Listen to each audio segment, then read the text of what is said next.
My husband wouldn't marry me unless our prenup had an infidelity payout clause. 7 years later, I finally understood why. I woke up and couldn't remember my first language. I woke up to my mom calling, and when she started speaking, I couldn't understand a single word. It sounded like gibberish. I kept saying, "What?"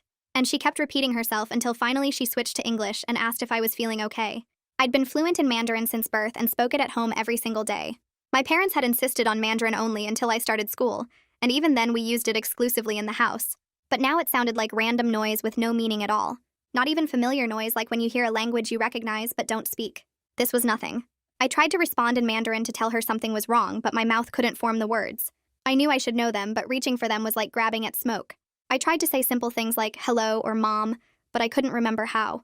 My tongue felt clumsy and wrong, like I'd never made those sounds before. At work, I was supposed to lead a presentation for our Beijing clients who didn't speak English. I stood there in the conference room while they waited on the video call, and I couldn't read my own slides. The characters looked like abstract art with no meaning. My boss had to take over while I pretended to have a migraine, and the deal fell through because he couldn't answer their technical questions. I went to the emergency room thinking I'd had a stroke. The doctor ran tests and scans, but everything came back normal. She asked me to try writing in Mandarin, and I couldn't even hold the pen correctly for the strokes. She brought in a translator who spoke to me slowly and clearly, but it might as well have been ancient Sumerian. The translator said my blank stare was unsettling. My dad flew in from California because he didn't believe what my mom was telling him.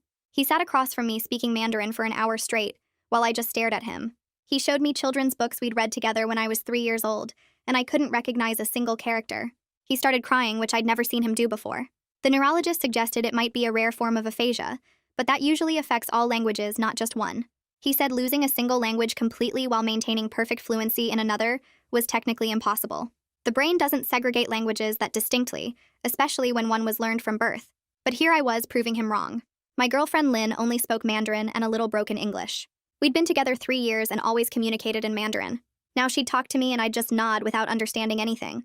She tried teaching me basic phrases like I was a child, but I couldn't retain any of it. After 2 weeks, she moved out and I never saw her again. I found my old journals from high school all written in Mandarin, and they were incomprehensible. Videos of myself from last month speaking fluently at my cousin's wedding seemed like they'd been dubbed by someone else. My entire WeChat history was meaningless symbols. 28 years of memories locked behind a language I no longer possessed. My grandmother only spoke Mandarin and had dementia. I was the only person who could calm her down during her episodes. Now when I visited, she'd get agitated because I couldn't respond properly. She kept asking what was wrong with me, and I couldn't explain. The nurses had to sedate her more frequently, and my family blamed me. The Language Institute tested me extensively and determined I had no recognition of Mandarin whatsoever. Not dormant or suppressed, but completely absent. Like I'd never been exposed to it at all. They wanted to study me but couldn't explain what had happened. One researcher said it was as if someone had deleted specific files from my brain. I tried learning Mandarin from scratch with apps and tutors, but it wouldn't stick. I'd practice a word for hours and forget it instantly. The sounds felt impossible to distinguish, like they were all the same noise. My job required bilingual skills, so they had to let me go. My parents started speaking English to me but kept slipping into Mandarin out of habit, then looking at me with disappointment when I didn't understand. Family gatherings became awkward because everyone had to translate everything. My young cousins laughed at me for not understanding cartoons. I went to 3 different specialists and they all said the same thing, that what happened to me was medically impossible. Languages don't just disappear overnight. The neural pathways should still exist even if damaged. But brain scans showed normal activity in all language centers when I heard English, and absolutely nothing when I heard Mandarin, like my brain didn't even recognize it as speech. 6 months later, I still couldn't understand a word of Mandarin despite thousands of hours of attempted relearning. Then I got a call from a researcher who'd heard about my case. She said she'd seen this once before in a patient 12 years ago. The patient had also lost their first language overnight with no medical explanation. When I asked what happened to that patient, she got quiet and said they'd stopped responding to follow-up calls after reporting something else. When I asked what she meant by something else, she said the patient claimed they'd started forgetting English too, but she hadn't believed them at the time. I hung up and realized I'd been staring at the word patient on my notepad for 30 seconds because it suddenly looked wrong. I blinked hard at the notepad, but patient still looked like random marks that shouldn't form a word. My hand started shaking as I wrote other words on the paper. Doctor came out fine at first, but then the letters seemed to shift. Hospital looked normal, then wrong, then normal again. Language took me 3 tries to spell right, even though I knew it was correct. The pen slipped from my fingers and rolled across the desk. I grabbed my phone to text someone, but the keyboard seemed foreign for a second. The letters were in the wrong places. No, wait, they were right. My thumb hovered over the screen while my chest got tight. This was exactly what the researcher had warned about. The other patient started losing English too. My hands were sweating as I scrolled through my contacts. Everyone's names looked normal but took an extra beat to recognize. I found the neurologist's emergency number and hit call before I lost my nerve. The phone rang twice before someone picked up. I tried to explain what was happening, but the words came out jumbled. I had to repeat myself 3 times before the receptionist understood. She put me through to the doctor immediately. He told me to come in right away, and I could hear real worry in his voice even though he was trying to stay calm. I grabbed my keys and wallet and ran to my car. The drive to the hospital took 20 minutes but felt like hours. Every street sign required extra focus to read. The radio sounded normal, but occasionally a word would feel wrong in my ears. At the hospital, I parked crooked and didn't care. The emergency entrance was bright and loud and full of people. I went straight to the desk and gave my name. They were expecting me. A nurse appeared within minutes and led me to an exam room. 3 other nurses followed us and kept exchanging looks. They ran me through rapid cognitive tests while typing notes on tablets. Name the objects in this picture. Count backwards from 100 by 7s. Spell world backwards. I passed everything, but certain words took an extra second to process. It felt like my brain was translating from nothing into English. The delay was tiny, but definitely there. Dr. Barnes arrived looking concerned and immediately ordered more tests. He mentioned stroke protocols even though we both knew this wasn't a stroke. This was something much stranger. He had them prep me for an emergency MRI to check for any changes since my last scan 6 months ago. The MRI room was cold, and the machine was loud. I lay perfectly still while it banged and clicked around my head. I focused on thinking in English the whole time. I repeated phrases in my mind like prayers. My name is Sarah. I live in California. I speak English. I understand English. English is my language now. The rhythm of the machine became oddly calming as I held on to every word I could think of. The scan took 45 minutes but felt like days. When it finished, they wheeled me back to the exam room. Dr. Barnes came in 20 minutes later with a tablet showing my brain images. He couldn't hide his fascination as he pointed to different areas. My language centers showed unusual activity patterns but no damage. The areas that used to light up for Mandarin were still dead, but now the English zones were flickering strangely. Not damaged, but not normal either. He admitted he'd never seen anything like this in 30 years of practice. He wanted to bring in specialists immediately. He made calls while I sat there trying not to panic. My mom arrived an hour later with red eyes. She spoke careful English, but her words were slow and deliberate. She kept touching my hand like she needed to make sure I was real. I saw her step into the hallway to talk to a nurse. Through the door, I heard her crying. She told the nurse she was losing her daughter twice. First to the language, and now maybe to everything. The nurse tried to comfort her, but what could anyone say? They admitted me for observation that night. The room was small with one window looking at the parking garage. I asked for a notebook and pen. I spent hours writing down every English word I knew. Colors, animals, foods, names of everyone I could remember. Common phrases, song lyrics. Anything to build a wall against whatever was eating my languages. Writing felt like holding onto a rope in a storm. My hand cramped, but I kept going. I filled 20 pages before exhaustion made me stop. I fell asleep holding the pen. The next morning, I woke to voices in my room. A team of neurologists had gathered around my bed, including Dr. Barnes and a visiting researcher named Dr. Sterling. They were discussing my case like I wasn't there at first. Then Dr. Sterling introduced herself properly. She specialized in rare language disorders and had flown in from Boston overnight. They wanted to run experimental tests to map exactly what was happening in my brain. They needed to understand the mechanism before it got worse, before I lost everything. Dr. Sterling pulled up a chair next to my bed and opened her tablet to show me charts and brain scans from her research files. She'd been tracking cases like mine for 10 years, and I was only the 3rd person she'd found with this exact condition. The other 2 patients took different amounts of time to stabilize, with one needing several years before their remaining language stopped showing signs of degradation. She scrolled through data while explaining how the brain usually processes multiple languages through overlapping networks. But in our cases, something had caused a complete disconnect. 2 orderlies arrived with a wheelchair to take me to a different part of the hospital for more specialized testing. We went down 3 floors and through several security doors to reach a lab filled with machines I'd never seen before. The biggest one looked like a giant white helmet connected to dozens of computers. The technician setting up the equipment made a joke about how I'd probably end up in medical journals, though they'd keep my name anonymous for privacy. He helped me onto the narrow bed that would slide into the magnetoencephalography machine, which could track my brain's electrical activity down to the millisecond. They fitted the helmet device over my head, and it felt heavier than I expected, with hundreds of sensors pressing against my scalp. The technician started the scan and told me to relax while they played different sounds through the built-in speakers. First came English words like apple and running and yellow, which sounded perfectly normal and clear. Then they switched to Mandarin phrases, and my brain heard them as meaningless noise like static or random tones with no pattern. The machine recorded everything while I lay there for 40 minutes listening to alternating sets of English and Mandarin. When they finished, Dr. Sterling came back with printouts showing colorful brain maps from the scan. She pointed to areas that lit up bright orange and red when I heard English showing normal language processing in all the expected regions. But the Mandarin sections showed almost nothing, just faint blue spots that indicated my brain wasn't even recognizing it as language at all. She called this pattern selective linguistic suppression, and explained my brain was actively blocking any processing of Mandarin, rather than just failing to understand it. The difference was important because it meant my brain was protecting itself by completely shutting down those pathways. She sat down again and suggested that extreme stress could trigger this kind of selective shutdown as a defense mechanism. The brain might seal off certain neural pathways to prevent some kind of overload or damage, though she admitted it sounded crazy. I thought about the months before this started and realized the pressure had been building from every direction. Work kept demanding more Beijing contracts, while my parents pushed me to be the perfect bridge between cultures, and I felt stretched between two identities that both wanted all of me. Dr. Sterling nodded and said she'd heard similar stories from the other patients about identity stress and cultural pressure before their language loss. She wrote notes while I talked about family expectations and struggling to balance everything. 3 days later, they discharged me with a thick folder of monitoring instructions and weekly check-in requirements. They'd also scheduled appointments with someone named Joy Webster, who specialized in unusual language disorders, though I didn't see how therapy could help when my brain literally wouldn't recognize Mandarin existed. The taxi ride home felt strange knowing I was going back to an apartment full of reminders of my bilingual life. I found sticky notes I'd put up just yesterday with Mandarin labels on the refrigerator and cabinets and doors. The characters looked like random scribbles now with no more meaning than a child's drawing. I pulled them all down one by one, feeling like I was erasing the proof that I'd ever been able to read them. My hands shook as I crumpled each note and threw them in the trash. The next week, Joy Webster's office was in a medical building downtown on the 4th floor. She had certificates covering one wall and shelves full of language books in dozens of scripts I couldn't identify. She started by having me look at pictures while she played different sounds to map which pathways still worked and which were completely gone. She showed me photos of common objects while playing their names in Mandarin, but my brain showed no recognition at all. Then she tried something different and played recordings of my parents speaking Mandarin without showing their faces.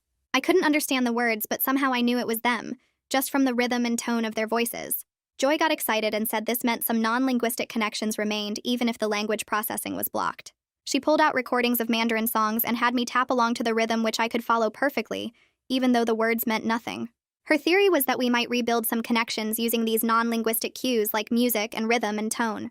It seemed desperate and probably pointless, but I was willing to try anything that might open even the smallest door back to understanding my parents and grandmother again. 2 days after that session with Joy, my phone rang while I was making breakfast, and Dad's name showed up on the screen. I picked up and heard him speaking English, which felt wrong because we'd never had a phone conversation in English before. His voice sounded different, speaking my second language like he was older or tired or both.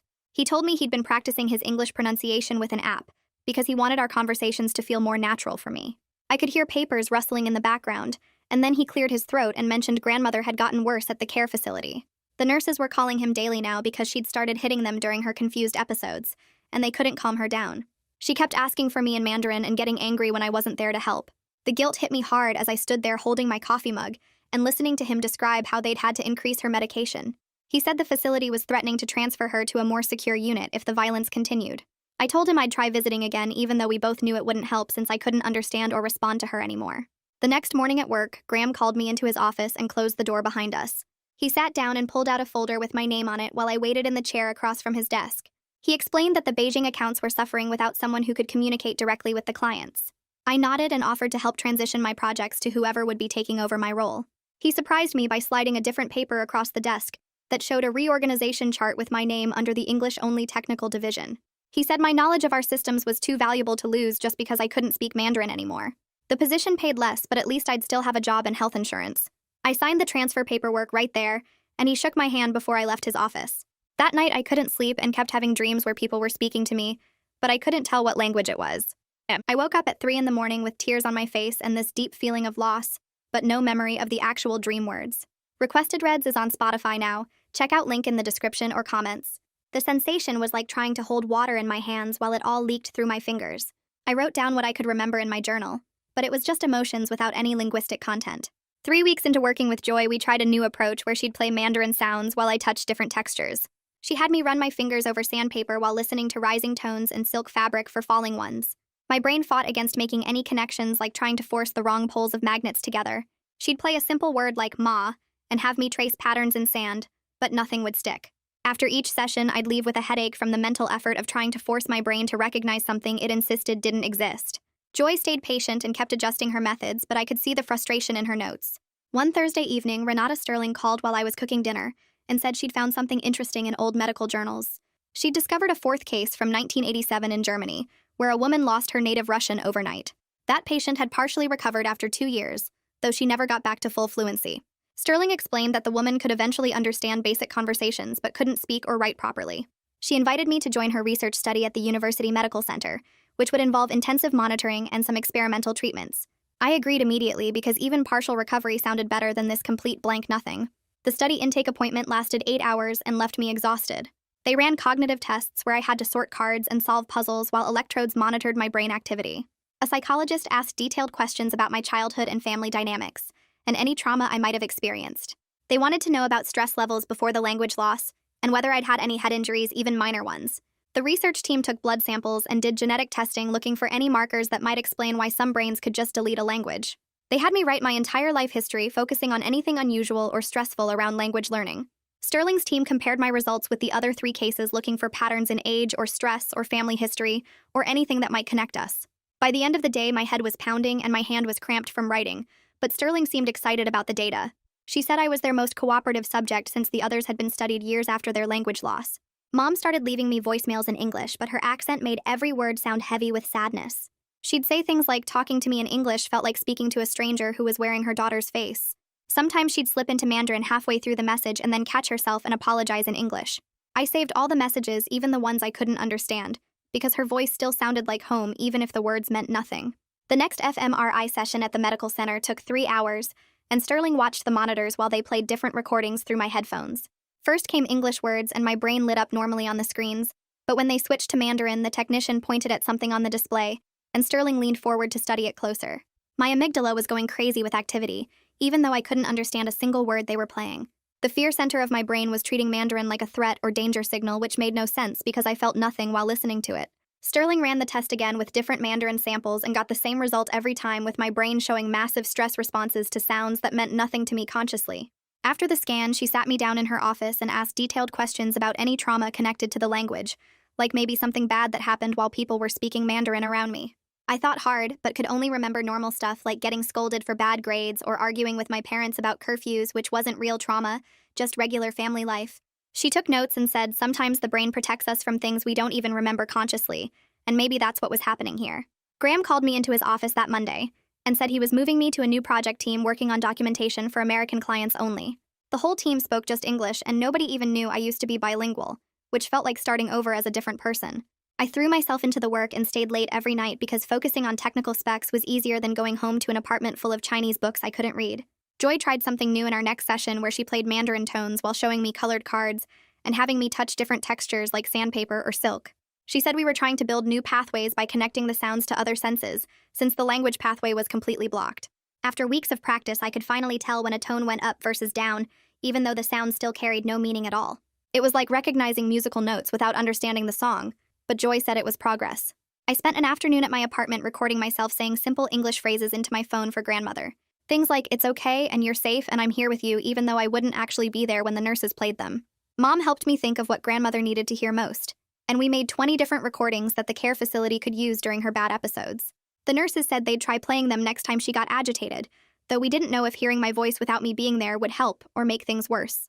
Sunday dinner at my parents' house became this weird, careful dance where everyone spoke English, even my aunts and uncles who weren't comfortable with it. My little cousins kept whispering to each other in Mandarin and shooting looks at me like I was some broken toy they weren't allowed to play with anymore. Mom would catch them and make them switch to English, but I could see them rolling their eyes.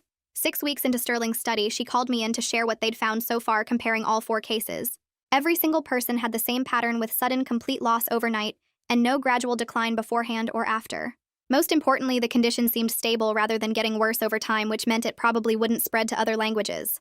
She showed me charts and brain scans from the other patients, and they all looked exactly like mine with that weird amygdala response to their lost language.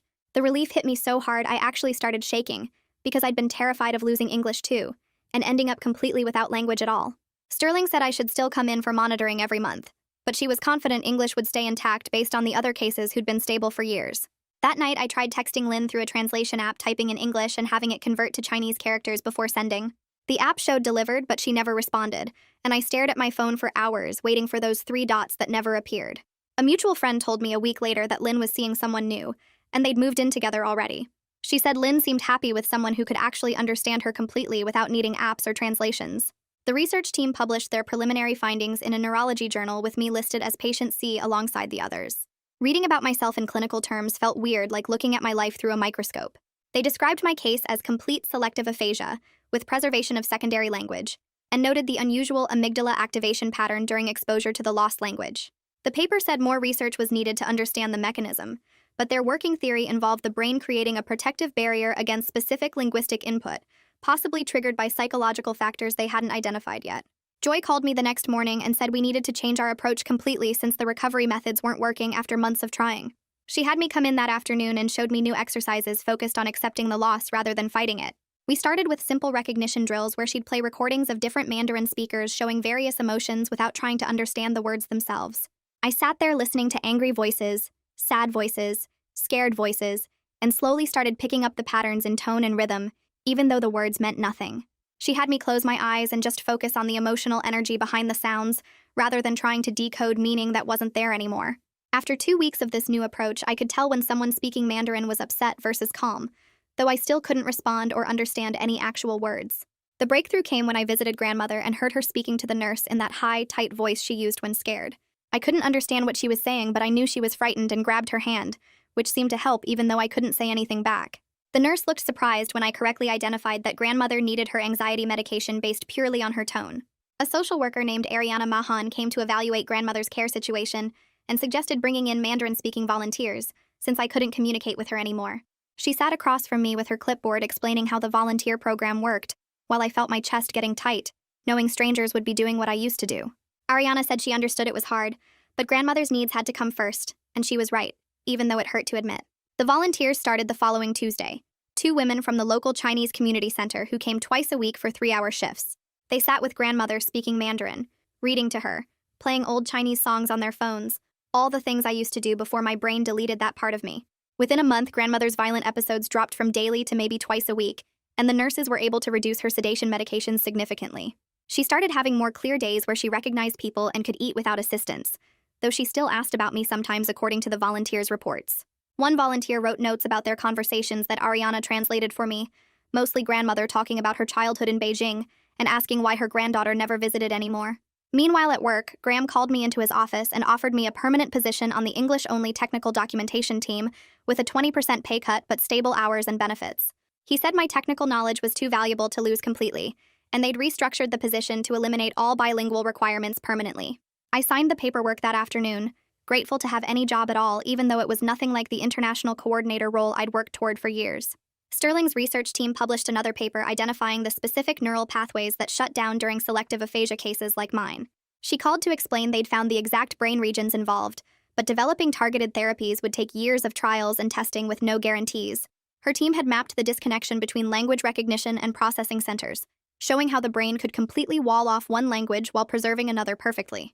She said maybe in 5 or 10 years there might be experimental treatments, but nothing that would help me now or probably ever. Joy found a support group for people with various language disorders that met Thursday evenings at the community center near my apartment.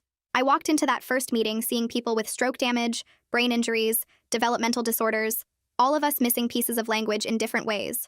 The facilitator had us go around introducing ourselves and our conditions, and I explained my selective aphasia while others nodded with understanding.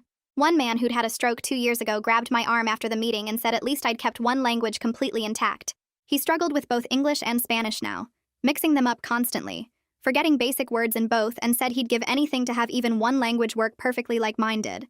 That comment stayed with me all week because I'd been so focused on what I'd lost that I hadn't considered how much worse it could be. The next time Mom called, we tried something new where she'd use simple English but add lots of photos and videos to help explain things. She'd take pictures of what she was cooking and send them while we talked, or share old family photos while telling stories, building new ways to connect without Mandarin. We developed this whole system of gestures and visual cues for our video calls, pointing at things, using hand signals, almost like a private sign language just for us. It felt strange at first, but after a few weeks it became our new normal, this different way of being mother and daughter. Dad flew in for my birthday in March and insisted on taking me to our favorite dim sum place downtown, even though I couldn't read the menu anymore. He ordered for both of us, pointing at items on the cart, speaking rapid Mandarin with the staff while I sat there smiling and nodding like I understood. The waiter kept trying to talk to me in Mandarin, and Dad would jump in to answer, making excuses about me having a sore throat, protecting me from the embarrassment of explaining. We ate in mostly silence, him occasionally pointing at dishes and saying their English names, both of us pretending this was normal and not completely heartbreaking. Joy had me close my eyes during our next session while she played recordings of different people speaking Mandarin. I pointed when I heard Mom's voice even though the words meant nothing. Then Dad's voice came through the speakers and I raised my hand immediately. Joy played strangers speaking the same phrases and I shook my head each time. She showed me the data on her laptop where she'd tracked my accuracy at 92% for family voices versus random speakers. My brain still recognized the unique patterns of how my parents spoke, even if the meaning was gone. We tried it with Lynn's old voicemails and I could pick her voice out from other women every single time. Joy said this was huge because it proved some neural pathways for Mandarin were still firing, just not the ones for comprehension. The research study sent their first payment that week, and it was enough to cover the gap from my reduced salary. Dr. Sterling called to tell me our sessions were helping her team create new diagnostic tests for selective aphasia. She said 3 more cases had been identified using the criteria they'd developed from studying me. The extra money meant I could stop worrying about rent while adjusting to the lower pay at work. I spent a whole weekend drawing simple pictures on index cards for grandmother's care facility. Water was a blue cup, bathroom was a toilet symbol, pain was a red X over a body outline. The nurses helped me test them during my next visit. Grandmother pointed at the water card and they brought her a drink right away. She tapped the bathroom card, and they helped her to the restroom without the usual confusion. When her hip hurt, she pressed the pain card and pointed to where it ached. We couldn't have conversations, but at least she could tell people what she needed. Graham called me into his office on Monday to discuss a new contract his team had just landed. The client was a tech company from Seattle that needed someone who understood our systems inside and out. He said my name came up in every planning meeting because I knew the technical specs better than anyone. The project kicked off that week and I led the documentation review without anyone mentioning my language situation. My coworkers stopped asking if I needed help with simple tasks and started treating me like a regular team member again. The Mandarin volunteers had been visiting grandmother for 3 months when Ariana called about something special. One of the volunteers said grandmother had been completely clear that morning and asking for me by name. I rushed to the care facility not knowing what to expect. Grandmother was sitting up in bed looking more alert than she had in months. She reached for my hand and started speaking rapid Mandarin while staring right into my eyes. I squeezed her fingers and nodded even though I couldn't understand a single word. She kept talking and crying and patting my face like she knew exactly who I was. The volunteer said she'd been asking why I couldn't speak to her anymore, but somehow understood I was still there. We sat like that for an hour with her holding my hand and talking while I just held on tight. The moment felt like a gift, even without understanding the words. Dr. Sterling scheduled another round of tests to check my English stability after 6 months. She ran me through hours of verbal and written assessments comparing them to my baseline from the hospital. The results showed no degradation at all in my English processing. She said most aphasia patients showed at least minor decline in their remaining language, but mine stayed rock solid. Her theory was that whatever caused the Mandarin loss had completely severed those pathways while leaving English untouched. She couldn't explain the mechanism, but the data was clear that English wasn't going anywhere.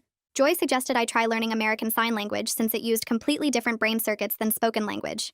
She knew an instructor who taught beginners at the community college and thought it might help me communicate with grandmother. I signed up for evening classes that started the next week. The instructor showed us basic signs for everyday needs, and I practiced them constantly. My fingers felt clumsy at first, but the visual nature clicked faster than spoken Mandarin ever had. Joy was right about it using different pathways because I could actually retain the signs between classes. Family dinners changed gradually over the months with everyone defaulting to English when I arrived. At first they'd switch mid-sentence looking guilty, but eventually English became the automatic choice. My aunts and uncles would forget and slip into Mandarin, then quickly translate without me having to ask. The cousins stopped whispering and just included me in their English conversations about school and games. Each gathering hurt a little less as the new pattern became normal. The consulting opportunity came through a former colleague who'd started her own firm. She needed someone to audit technical documentation for a pharmaceutical company, and my English-only focus actually made me perfect for it. The contract paid almost double my regular hourly rate for 20 hours a week on top of my day job. 6 months after losing Mandarin, I was actually making more money than before. Mom called one evening to talk about my youngest cousins starting kindergarten soon. She mentioned she'd been teaching them more English at home to help them prepare for school. Then she paused and said it was also so they could talk to me better. She'd been reading English books with them every night and playing word games in the car. The kids were picking it up fast and loved showing off new words when they saw me. 3 weeks later, Dr. Sterling sent me a thick envelope with her published paper inside, and my case taking up 12 pages of detailed analysis. She'd changed how neurologists understood language organization in the brain, because my scans proved languages could exist in completely separate neural networks without any overlap. The paper included color-coded brain images showing my English pathways lighting up normal, while the Mandarin regions stayed dark as empty rooms. She called that afternoon to tell me medical schools were already updating their textbooks based on her findings, and 3 other patients with similar symptoms had contacted her since publication. The research changed diagnosis protocols worldwide and gave doctors new ways to identify selective aphasia before patients spent months thinking they'd had strokes. Meanwhile, the Mandarin volunteers Ariana arranged started visiting grandmother 3 times a week, and one named Mrs. O'Lock began teaching me her recipes without using any words at all. She'd arrive at grandmother's care facility with bags of ingredients and guide my hands through chopping vegetables while grandmother watched from her chair. We'd work side by side at the small kitchen counter while Mrs. Alok showed me exact knife angles for cutting bok choy and the right wrist motion for stirring soup. Her hands would correct mine when I held the cleaver wrong or added too much soy sauce. Grandmother would smell the familiar food cooking and calm down even during her confused episodes. After 6 weeks, I could make her favorite winter melon soup perfectly, and Mrs. Alok would nod approval while grandmother ate every drop. The routine gave structure to visits that used to leave me crying in the parking lot.